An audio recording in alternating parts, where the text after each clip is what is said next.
The summer heat beat down mercilessly on Franklin Street as Officer Reynolds adjusted his collar, wiping sweat from his brow.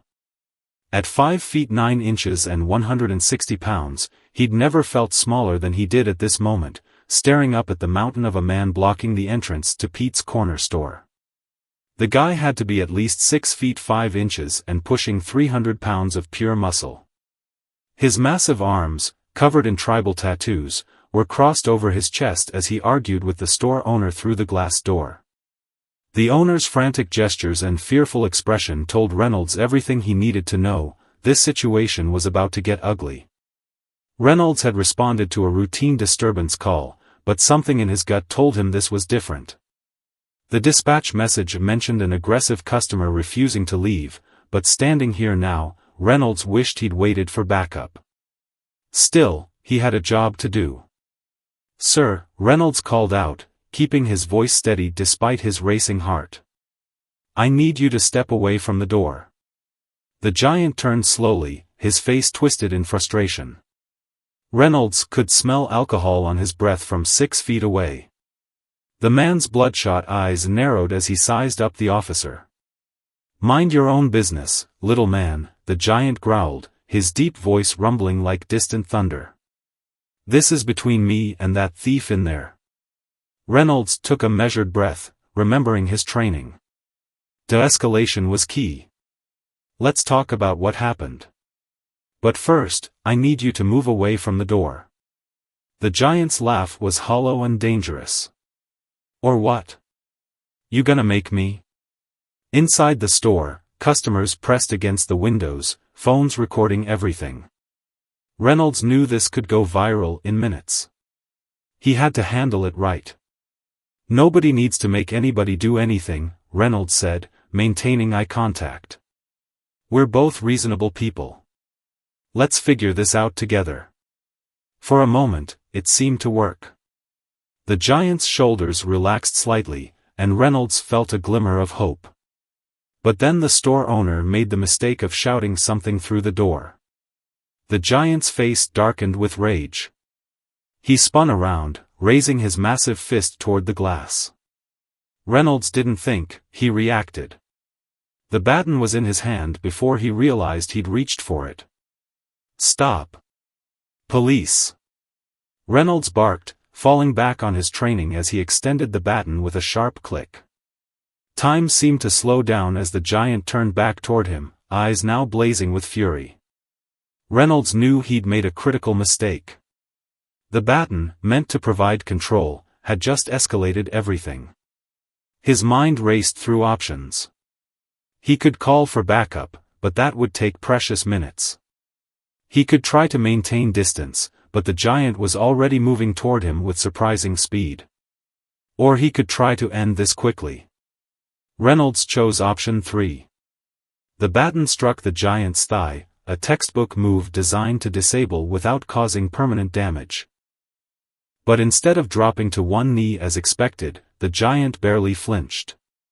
The look on his face shifted from anger to something worse, amusement. "That all you got, officer?" Reynolds backpedaled, his boots scraping against the sun-baked concrete. The radio on his shoulder crackled with static, dispatch checking in. But he couldn't take his eyes off the giant to respond. The growing crowd of onlookers had formed a loose circle around them, their phones capturing every second. Someone was live-streaming, Reynolds could hear them narrating the scene. This was about to become either the most embarrassing moment of his career or the most dangerous. As the giant advanced, Reynolds realized it would probably be both. The sun cast their shadows long across the parking lot, a comical contrast of David and Goliath. But Reynolds wasn't feeling particularly biblical at the moment. He was thinking about his wife at home, about his rookie partner who had called in sick today, about every decision that had led him to this exact moment. And he was thinking that sometimes, the hardest part of being a cop wasn't knowing when to use force, it was knowing when to swallow your pride and wait for backup. The giant's next move caught Reynolds completely off guard. Instead of attacking, he started talking, his voice carrying across the parking lot like a loudspeaker at a stadium. "You know what's funny, officer? He spread his arms wide, playing to the crowd. "I came here to report a theft. That man in there," he pointed at the store owner, "overcharged my elderly mother's credit card yesterday. Charged her twice for groceries she could barely afford. But instead of helping, you pull that stick on me?" Reynolds felt his stomach sink. The situation had just gotten more complicated. The crowd's energy shifted, whispers and murmurs spreading like wildfire. A few people lowered their phones, uncertain now about who was really in the right. "If that's true, we can handle it properly," Reynolds said, keeping his baton at the ready but lowering it slightly. "But threatening the owner isn't the solution. Let's check the security footage, file a proper report." The giant took another step forward, and Reynolds could now see the name Big Mike tattooed across his massive forearm. "Proper report?" Big Mike's laugh was bitter. "Like the 3 my mother already filed? The ones that disappeared into your department's black hole?" Someone in the crowd shouted, "He's right. Same thing happened to my aunt." Reynolds felt the situation slipping away from him. The summer heat seemed to intensify, his uniform collar growing tighter by the second. The body camera on his chest felt heavier than usual, recording everything, including his increasing uncertainty. Inside the store, the owner was frantically working his phone, presumably calling someone. The customers inside had stopped recording and were now engaged in animated discussion, pointing at the credit card terminal. "Listen," Reynolds tried again, switching tactics. "I give you my word, I'll personally review those reports. But right now, you're the one breaking the law. Don't make this worse than it needs to be." Big Mike's expression softened for a moment, showing a glimpse of the man beneath the anger. "Your word? Like the word of the last 3 officers? My mother's 73, living on Social Security. That double charge meant she couldn't afford her medication this week." The crowd had grown larger, and Reynolds noticed several people nodding in sympathy. What had started as a potential viral video of police confrontation was transforming into something else entirely. Then everything changed in an instant. The store owner burst through the door, waving his phone. "I have proof. I have proof." His voice was high-pitched with panic. "He threatened me yesterday. It's all on camera." Big Mike spun toward the owner, his massive frame tensing like a coiled spring. Reynolds saw the movement and acted instinctively, stepping between them. It was like trying to stop a freight train with a traffic cone. The giant's momentum caught Reynolds square in the chest, sending him stumbling backward. His baton clattered to the ground, the sound seeming to echo across the suddenly silent parking lot. But instead of pressing his advantage, Big Mike caught Reynolds's arm, steadying him. The crowd gasped collectively. "I'm not your enemy, officer," Big Mike said quietly, releasing his grip. "But someone needs to stand up for people like my mother." Reynolds straightened his uniform, his mind racing. In the academy, they'd trained for physical confrontations, for armed suspects, for high-speed chases. But they'd never prepared him for this, for being caught between duty and dignity, between law and justice. The store owner was still shouting about security footage, but now Reynolds noticed something odd about his behavior. The man's eyes kept darting to the credit card terminal, his hands fidgeting with his phone. There was fear there, yes, but something else too. Guilt? "Sir," Reynolds addressed the owner, his voice carrying the authority that came with realization. "I'm going to need to see those transaction records. All of them. Right now." The owner's face paled. But he threatened me." "You saw him. He's dangerous." Big Mike stood perfectly still, his expression unreadable. The crowd waited in tense silence, phones still recording, but now they were capturing something unexpected, a story of justice that didn't fit their original expectations. Reynolds keyed his radio, finally calling for backup. But not for the reason anyone expected. "Dispatch, this is Unit 17. I need a fraud investigator at Pete's Corner Store. Possible pattern of credit card overcharging. Multiple elderly victims. The look of relief on Big Mike's face was brief but profound. The giant of a man seemed to deflate slightly, as if a weight had been lifted from his shoulders. But they weren't out of the woods yet. The store owner's face had transformed from pale to red, his hands shaking as he backed toward the door. You can't, you have no right. I need my lawyer. Reynolds had learned two valuable lessons in the academy: trust your instincts, and sometimes the real crime isn't the one you were called to investigate. Right now, both of those lessons were screaming in his head. The next few minutes unfolded like a scene from a crime drama, but with the kind of raw tension that only real life could produce. The store owner's attempted escape was cut short by the arrival of two patrol cars, their lights painting the parking lot in alternating red and blue. Reynolds maintained his position between Big Mike and the owner, but his attention was now fully focused on the latter. Years of police work had taught him to read people, and everything about the owner's body language screamed guilt. My mother wasn't the only one, was she? Big Mike's deep voice was calmer now, tinged with sadness rather than anger. How many others? The crowd had transformed from spectators into witnesses. An elderly woman stepped forward, clutching her purse. He did it to me too. Last month. I thought I was just getting forgetful when my numbers didn't add up. More voices joined in, each with a similar story. Double charges, mysterious fees, transactions that didn't match receipts.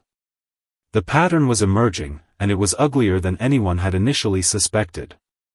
Reynolds watched as his fellow officers secured the scene. The fraud investigator, Detective Chen, arrived within minutes, a sharp-eyed woman whose reputation for cracking financial crimes was well known in the department. Officer Reynolds, she greeted him, taking in the scene with practiced efficiency. Quite a situation you've uncovered here. Care to brief me?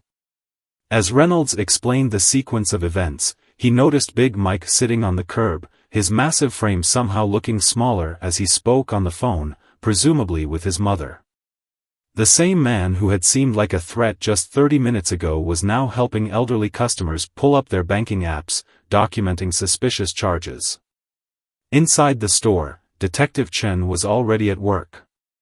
The security cameras that the owner had claimed would prove Big Mike's threats were now being used for a different purpose, tracking patterns of credit card transactions. The owner sat in a chair by the counter, his earlier bravado replaced by nervous silence as he watched his scheme unravel. We're going to need statements from everyone, Detective Chen announced to the crowd. If you or someone you know has shopped here and noticed discrepancies in their charges, please stay. Every piece of information helps. Reynolds found himself processing witness statements alongside his fellow officers, each story more disturbing than the last. The scheme had been clever in its simplicity: small double charges, usually targeting elderly customers who might not notice or might doubt their own bookkeeping. You know what the worst part is? Big Mike said, now standing beside Reynolds as they watched Detective Chen coordinate the investigation. It's not just about the money. It's about trust. These people trusted him. Some of them have been shopping here for decades. Reynolds nodded, understanding the deeper impact of the crime. Trust, once broken, was hard to rebuild, whether it was trust in a local business or trust in law enforcement's ability to protect the vulnerable. The media had arrived, real reporters now, not just smartphone videographers. The story had evolved from "cop confronts giant" to something far more significant: local business owner accused of systematic elder fraud. One of the patrol officers approached Reynolds with a preliminary report. The numbers were staggering. Initial estimates suggested the scheme had been running for at least 8 months, potentially affecting hundreds of elderly customers. You did good work here, Detective Chen told Reynolds as she reviewed the report. Most officers would have seen the surface situation: big guy, scared store owner, clear threat. But you looked deeper. Reynolds glanced at his baton, still lying where it had fallen earlier. The sun had moved across the sky, and now the weapon cast a longer shadow across the pavement. It seemed like a metaphor for the day's events. What had appeared to be a simple case of force and resistance had cast a shadow that revealed a much larger crime.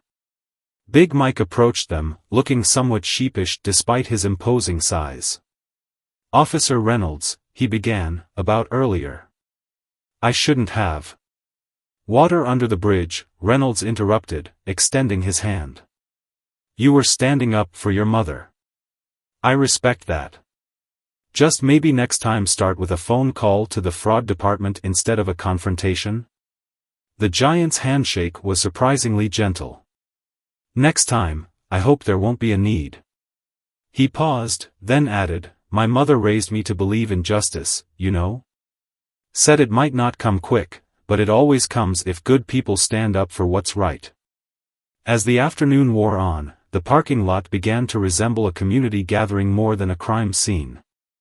Elderly victims were helping each other file reports, younger family members were arriving to support their parents and grandparents, and even the local senior center had sent representatives to assist. Detective Chen's team had set up a makeshift processing station using folding tables from the store's back room. They were methodically working through statements, receipts, and bank records. The scale of the fraud was still growing. Reynolds couldn't help but reflect on how differently this day could have ended. One wrong move, one hasty decision, and the real crime might never have come to light. Sometimes, he realized, the biggest victories in law enforcement came not from shows of force, but from moments of pause, from choosing to listen rather than react. The sun was beginning to set when Reynolds finally got a chance to sit down in his patrol car and start his incident report. The parking lot had transformed into an impromptu command center, with police vehicles, news vans, and a steady stream of concerned citizens coming forward with their stories. Through his windshield, he watched Big Mike helping an elderly woman with a walker navigate the curb. The same hands that could have caused serious damage hours ago were now gently supporting someone's grandmother. The sight made Reynolds reflect on how appearances could be deceiving, both the menacing exterior of a concerned son and the respectable facade of a criminal business owner. His radio crackled to life. "Unit 17, Chief wants an update." Reynolds keyed his mic, knowing this would be a lengthy explanation. As he detailed the situation to dispatch, he noticed Detective Chen emerging from the store with a stack of papers and a grim expression. She knocked on his car window. "You're going to want to see this." Inside the store, the scene had changed dramatically. Computer forensics had arrived, and technicians were combing through the point-of-sale system. The owner sat handcuffed to a chair, his earlier defiance replaced by defeated silence. "It wasn't just credit card fraud," Chen explained, spreading documents across the counter. "We found evidence of identity theft, tax evasion, and what appears to be a sophisticated money laundering operation. This store was just the tip of the iceberg." Reynolds studied the papers, bank statements, transaction logs, and what appeared to be coded ledgers. "How deep does this go?" "We've identified at least 3 other businesses in the county with similar patterns," Chen replied, pointing to highlighted transactions. "All catering to elderly customers, all with the same unusual transaction patterns. This guy was part of a larger network." Outside, the crowd had thinned, but those who remained were now giving formal statements to officers. Big Mike's mother had arrived, a dignified woman with silver hair and fierce eyes that matched her son's. She stood surrounded by other victims, sharing her story and encouraging others to come forward. The local news had picked up the story, and a reporter was doing a live broadcast from the scene. What began as a confrontation between law enforcement and a concerned citizen has unveiled what authorities are calling one of the largest elder fraud schemes in the county's history. Reynolds watched as more official vehicles arrived, FBI this time. The case had grown beyond local jurisdiction. What started as a routine disturbance call had snowballed into something that would likely make national headlines. "Your body camera footage is going to be crucial," Chen noted, reviewing notes on her tablet. The owner's reaction when confronted, the immediate attempt to deflect, the pattern of behavior, it all supports our case. The owner's lawyer had finally arrived, looking flustered and increasingly concerned as he reviewed the mounting evidence. His whispered conversation with his client grew heated, fragments of their discussion reaching Reynolds' ears. "Didn't tell me about the other businesses, much worse than you said." Big Mike approached Reynolds again, this time with his mother beside him. The elderly woman's eyes were bright with unshed tears, but her voice was steady. "Officer, I want to thank you for listening today. Most people see my son and make assumptions. You looked past that." Reynolds nodded, feeling a mix of emotions. "Just doing my job, ma'am. Though I admit, when I first got the call, I didn't expect it to end like this." "Sometimes the biggest injustices hide behind respectable fronts," she replied, patting her son's massive arm. "And sometimes the most righteous anger comes from a place of love." The FBI agents were now conferring with Detective Chen, their expressions serious as they reviewed the evidence. One of them approached Reynolds. "Officer, we're going to need a detailed timeline of today's events. This case could help us crack open similar operations in other states." As Reynolds began walking the agent through the day's events, he noticed something that made him pause. The store's elderly customers, instead of being fearful or ashamed of being victimized, were supporting each other. They were sharing stories, exchanging contact information, and even organizing a support group for victims of financial fraud. "Look at that," Big Mike said, following Reynolds' gaze. "They're turning something ugly into something powerful. My mother always says community is the best defense against criminals who prey on the vulnerable." The store's lights cast long shadows across the now empty aisles. Evidence markers dotted the counter where just this morning people had unknowingly been victimized. The security cameras that had recorded countless fraudulent transactions now watched silently as justice began to unfold. Detective Chen was coordinating with other precincts, her phone seemingly glued to her ear. "Yes, we need to check every business connected to this owner. The pattern suggests franchises in at least 3 other counties. Yes, similar demographic targeting. No, this is priority 1. Reynolds finally retrieved his baton from where it had fallen hours ago. The tool that had seemed so crucial this morning now felt almost irrelevant. Today's real police work hadn't required force, it had required observation, patience, and the willingness to look beyond the obvious. As he secured the baton in his belt, he caught his reflection in the store window. His uniform was wrinkled, his face showed the strain of the long day, but there was something else there too, the satisfaction of knowing that sometimes the best police work happened when plans went sideways and officers were forced to really see what was in front of them. As night fell over Franklin Street, the crime scene took on a different character. The harsh glare of police floodlights cast everything in stark relief, creating islands of bright clarity in the growing darkness. Inside the store, federal agents worked methodically, their movements precise and purposeful as they documented everything. Reynolds sat in his patrol car, completing his 7th revision of the incident report. Every detail mattered now, this wasn't just about one store owner anymore. His radio constantly crackled with updates from other precincts, each message adding another piece to the puzzle. Unit 17, dispatch called. Be advised, similar reports coming in from Oak Valley and River Heights districts. FBI requesting immediate database cross-reference. The parking lot had become a command center. Detective Chen had set up a mobile operations unit in a converted RV, where analysts hunched over laptops, tracking financial patterns across multiple jurisdictions. The scale of the fraud was growing by the hour. Big Mike's mother had become an unexpected rallying point for other victims.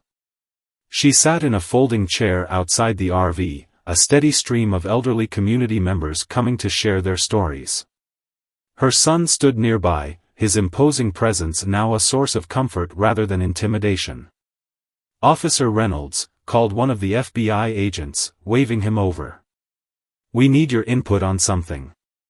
Inside the mobile unit, screens displayed maps dotted with red markers, each representing a suspected fraudulent business location.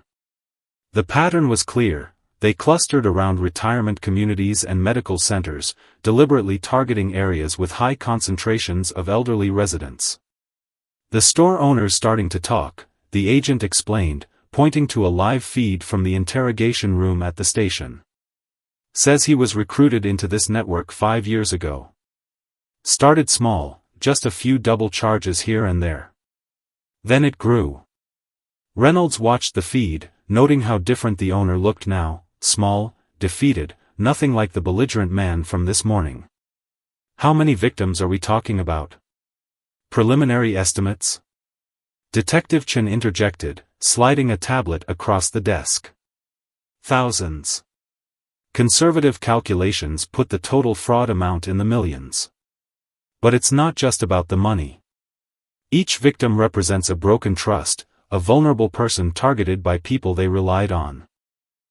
Outside, local news crews were setting up for their late broadcasts. The story had evolved again, no longer just about elder fraud, but about community resilience. Residents from nearby neighborhoods had brought coffee and sandwiches for the officers and victims giving statements. A local church had opened its doors as a temporary support center. Big Mike approached the mobile unit, ducking his head to enter. Just got word from some friends in Oak Valley, he said, his deep voice tight with concern. Same pattern there. Small business, trusted owner, elderly customers. Been going on for years. Reynolds noticed how naturally Big Mike had transitioned from perceived threat to valuable ally. His connections in the community were proving invaluable as the investigation expanded. Detective Chen's phone buzzed with a text. Her expression darkened as she read it. We've got a problem. Someone's tipping off other businesses in the network. Accounts are being cleared, records deleted. The FBI agents sprang into action, coordinating with teams across the state. Reynolds watched as the magnitude of the operation became clear. This wasn't just about catching criminals anymore, it was about preventing the destruction of evidence that could help countless victims recover their losses.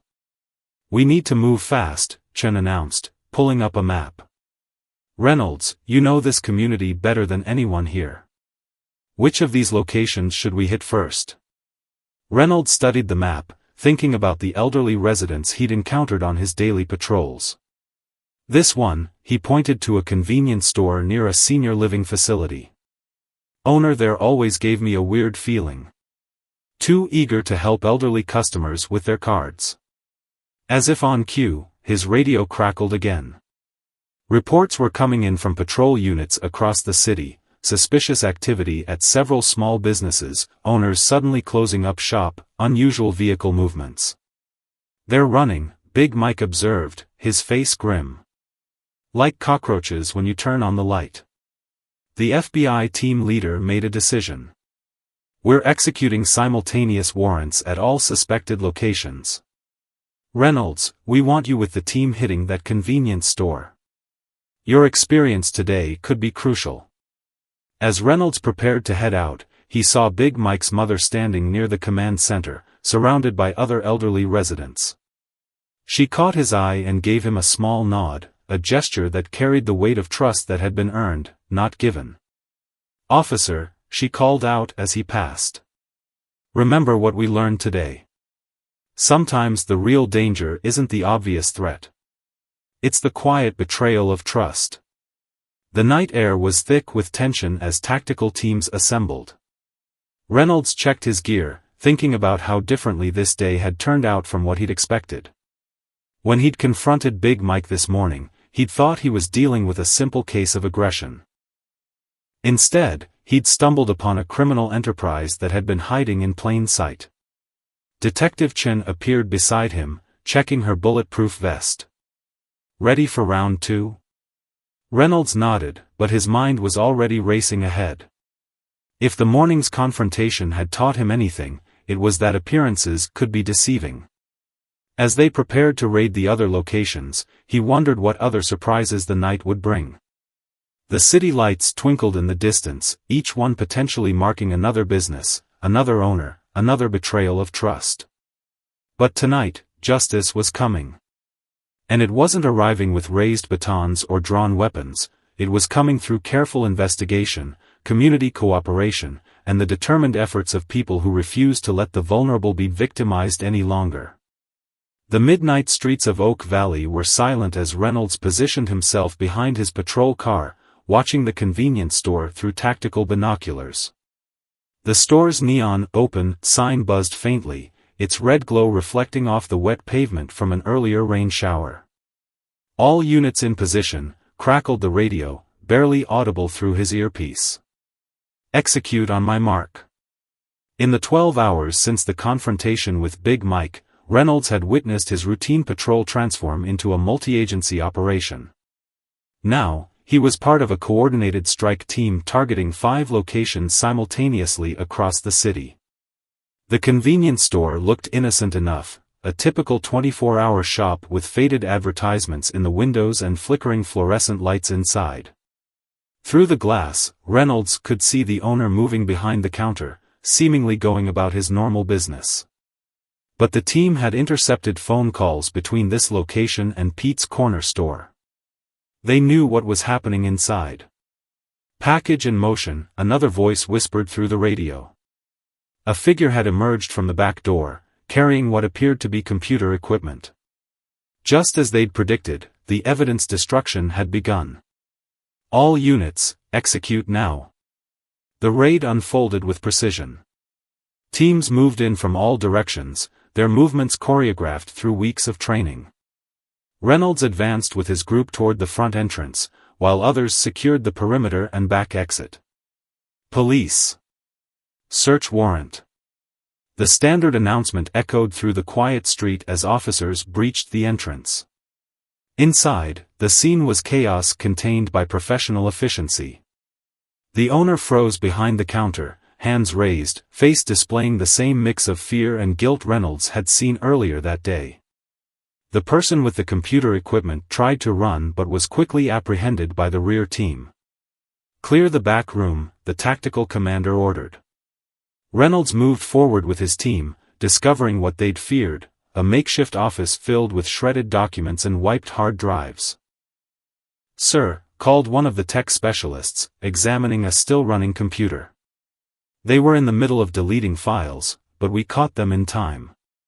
The data's still recoverable." As evidence teams worked, Reynolds noticed something that turned his stomach. Pinned to the office wall was a map of the local area with retirement communities clearly marked. Next to it, a spreadsheet showed success rates for different age groups. "They were tracking them," he said to Detective Chen as she entered. "Rating how likely different seniors were to notice the fraud." Chen's face hardened as she surveyed the room.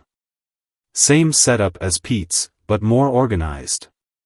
This wasn't just a participant, this might be one of the operations planners. Outside, news of the simultaneous raids was breaking across local media. Reynolds' radio buzzed with updates from other locations, similar scenes playing out across the city. At one location, they'd caught employees trying to burn documents in a barrel behind the store. At another, they'd found lists of elderly customers categorized by their likelihood to check their bank statements.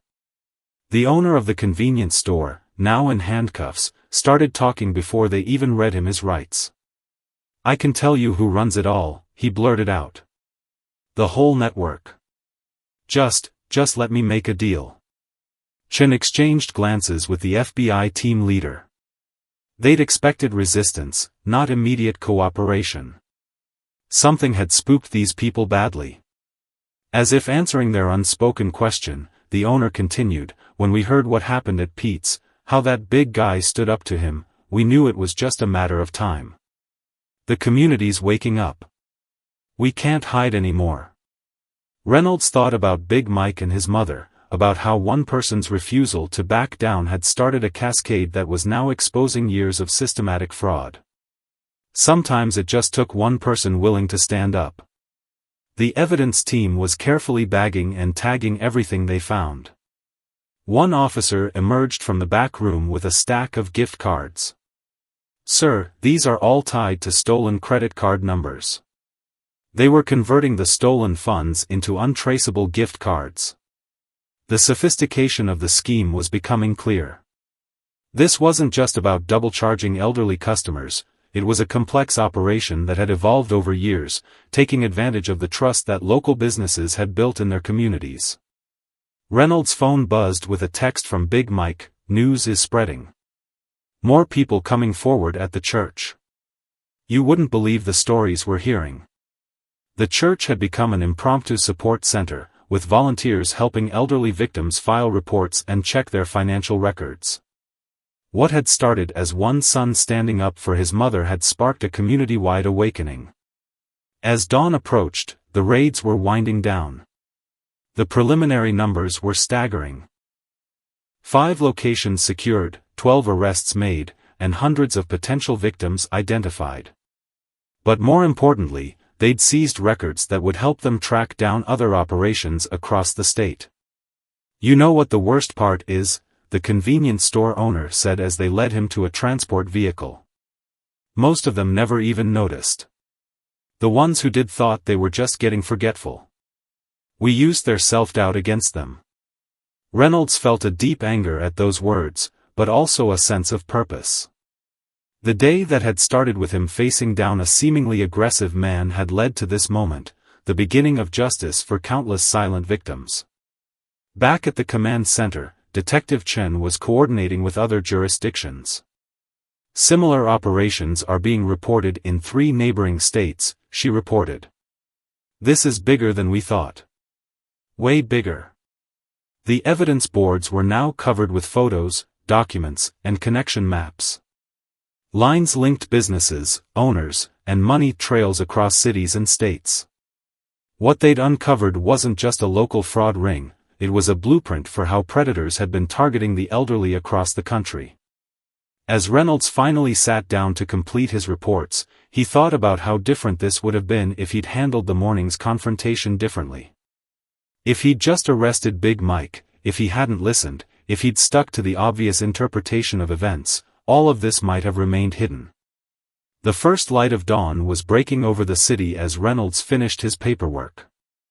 In a few hours, more elderly victims would wake up and check their bank statements, this time with new awareness. The predators had counted on silence and shame to protect their operation. But they hadn't counted on the strength of a community coming together to protect its most vulnerable members. The morning sun cast long shadows across the police station's briefing room as Reynolds stood before a wall of evidence that told a story of organized exploitation. Photos, financial records, and connection maps covered every available surface. What had begun as a confrontation outside a corner store had exposed a criminal enterprise that spanned multiple states. "The numbers are still coming in," Detective Chen announced to the assembled task force. Her voice carried the weight of someone who hadn't slept in 24 hours. Conservative estimates put the total fraud at over $12 million, affecting more than 4,000 elderly victims across 6 states. The room was packed with an unusual mix of people: local police, FBI agents, financial crime specialists, and community representatives. Big Mike sat in the back, his massive frame making the standard-issue chair look like children's furniture. His mother sat beside him, taking detailed notes. "What makes this case unique," continued Chen, pointing to a complex flowchart, "isn't just the scale. It's the methodology. They didn't just steal money, they stole confidence. They weaponized trust." Reynolds watched as she walked the room through their findings. The criminal network had specifically targeted small, established businesses in areas with high concentrations of elderly residents. They'd buy or partner with stores that had spent decades building community trust, then slowly implement their fraud scheme. "The psychological aspect was crucial," explained the FBI's behavioral analyst. "They counted on their victims' generational tendency to avoid making waves. Many seniors were more likely to blame themselves for accounting discrepancies than to suspect their local shop owner of fraud." As if to emphasize this point, an elderly woman in the front row stood up. Her voice shook with emotion, but her words were clear. "I thought I was losing my mind. I kept track of every penny, but the numbers never added up. My own children suggested I might need help managing my money." Similar stories had been emerging all morning. The church support center had been overwhelmed with victims coming forward, each account adding another piece to the puzzle. The criminals hadn't just stolen money, they'd stolen peace of mind, independence, and self-confidence from their victims. Reynolds' phone buzzed with a news alert. The story had gone national. Major networks were picking up on the pattern, warning about similar schemes potentially operating in other cities. The headline read, "Elderly Fraud Ring Exposed, How One Man's Stand Sparked a National Investigation." Big Mike shifted uncomfortably at the attention. "I just wanted to help my mother," he said quietly to those nearby. "Never expected all this." But all this was exactly what was needed. The investigation had uncovered a sophisticated criminal operation that had been hiding in plain sight for years. The raided businesses were just the visible part, behind them lay a network of shell companies, money laundering operations, and offshore accounts. "We've identified similar patterns in at least 12 other cities," the FBI team leader reported. "Thanks to the evidence seized in last night's raids, we now have the blueprint for how these operations work. We're coordinating with local law enforcement nationwide." The evidence from the convenience store had proven particularly valuable. The owner's immediate cooperation had provided insights into the organization's structure, recruitment methods, and money movement patterns. His testimony would be crucial in the upcoming prosecutions. Outside the briefing room, the station's lobby had been converted into a temporary victim support center. Social workers, financial advisors, and legal aid volunteers worked with elderly victims, helping them document losses and begin the recovery process. The community's response had been overwhelming. Local banks had sent representatives to help reverse fraudulent charges, and law students from the nearby university were offering free legal assistance. "The real work is just beginning," Chen told Reynolds during a brief break. "Prosecuting the criminals is one thing. Helping these victims recover, not just their money, but their confidence, that's going to take time." Reynolds thought about his own grandparents, about how their generation had been taught to trust local businesses, to believe in handshakes and familiar faces. The criminals had exploited that trust, turning it into a weapon. The investigation had also exposed gaps in the system. Many victims had tried to report suspicious charges, only to be dismissed or discouraged by overwhelmed police departments. The criminals had counted on this, knowing that individual complaints would likely be seen as isolated incidents rather than part of a pattern. "We need to change how we handle these reports," Reynolds said during the afternoon strategy session. "Every complaint, no matter how small, could be part of a larger pattern. We just have to be willing to look for it." Big Mike's mother stood to address the room. Despite her age, her voice carried the strength of someone who'd found purpose in pain. "We're starting a support group," she announced. "Not just for victims, but for their families. So many of us blamed ourselves, felt ashamed. That stops now." The support group was just one part of a larger community response. Local businesses, the legitimate ones, were organizing to create a certification program. They wanted to restore trust, to show their elderly customers that they could feel safe shopping in their community again. As the briefing wound down, Reynolds received another update from the overnight raids. The forensics team had recovered deleted files from the convenience store's computers, revealing connections to similar operations in other states. The investigation was growing, spreading like ripples in a pond. "You know what amazes me?" Big Mike said as they walked out of the station. "How something so big could stay hidden for so long. All it took was for someone to look past the surface, to question what everyone else accepted." Reynolds thought back to the moment he'd first seen Big Mike outside Pete's corner store. How easy it would have been to handle it like a routine disturbance call, write it up, make an arrest, move on to the next call. Instead, that moment had become a turning point, not just for him, but for thousands of victims who'd finally found their voice. The sun was setting again, marking 24 hours since the confrontation that had started it all. But unlike yesterday's sunset, which had marked the beginning of the raids, this one felt different. It wasn't an ending, but a beginning, the start of a longer journey toward justice and healing for a community that had been silently suffering for far too long. 1 month after the confrontation that changed everything, Reynolds stood at the back of the community center's main hall, watching as elderly residents filled the rows of chairs. The space had been transformed into a combination of courtroom viewing area and support center, with large screens set up to live-stream the first major court proceedings against the fraud network. Big Mike moved through the crowd, helping people find seats and distributing handouts that explained the legal proceedings in simple terms. He'd become something of a local hero, though he still shrugged off the attention with the same quiet dignity that had impressed Reynolds that first day. "Hard to believe it all started with a Baton strike that didn't work," Chen said, appearing beside Reynolds. She'd been promoted to lead a new task force specifically focused on elderly financial exploitation. Sometimes the biggest cases start from the smallest moments. The screens flickered to life, showing the federal courthouse downtown. The first round of defendants, including the owner of Pete's Corner store and the convenience store operator, were being arraigned. The evidence gathered in those first 24 hours had led to indictments against 32 people across multiple states. "Look at this," Big Mike's mother said, showing Reynolds a thick folder. Inside were hundreds of letters from elderly victims across the country, each sharing their story.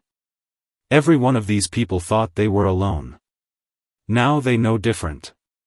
The impact of the case had spread far beyond their city. News coverage had prompted investigations in other states, revealing similar schemes targeting elderly communities. What they'd uncovered wasn't just a criminal network, it was a blueprint for how predators operated nationwide. Reynolds watched as the courtroom feed showed the defendants entering their pleas. The store owner who had once tried to paint Big Mike as a threat now looked small and defeated. His lawyer had advised him to cooperate fully, hoping for leniency in the face of overwhelming evidence. But the real story wasn't in the courtroom, it was here in the community center, where healing was happening in real time. The support group that Big Mike's mother had started had grown into a nationwide network. They called themselves Seniors Standing Strong, and they were turning their pain into purpose. "We've identified 17 more potential fraud networks since the arrests," Chen updated Reynolds. "Tips are coming in from all over the country. People aren't staying silent anymore." The changes weren't just in law enforcement.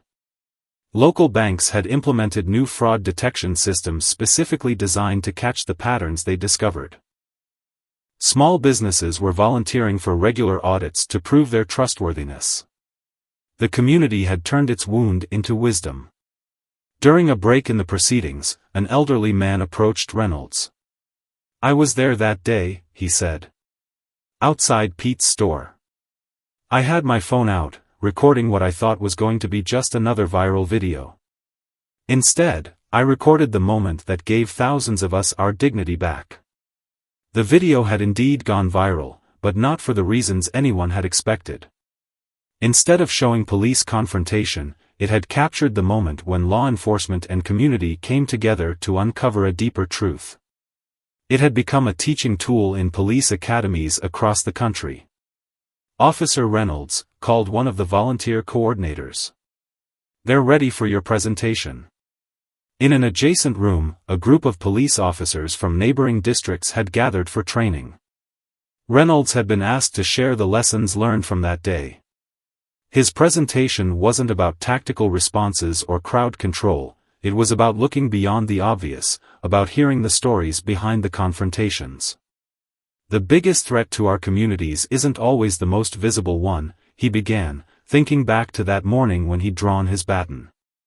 "Sometimes it's hiding behind respectability, counting on our assumptions to keep it safe." As he spoke, he could see Big Mike through the doorway, helping an elderly woman with her walker. The same hands he'd once perceived as a threat were now among the community's greatest protectors. It was a powerful reminder of how appearances could deceive. The court proceedings continued on the screens, but something more important was happening in the room. Elderly victims who had once felt ashamed were standing up, sharing their stories. Each account strengthened the others, building a wall of solidarity that no fraudster could breach. "We've recovered almost $6 million so far," Chen announced to the gathered crowd. "But more importantly, we've recovered something that can't be measured in dollars. We've recovered trust."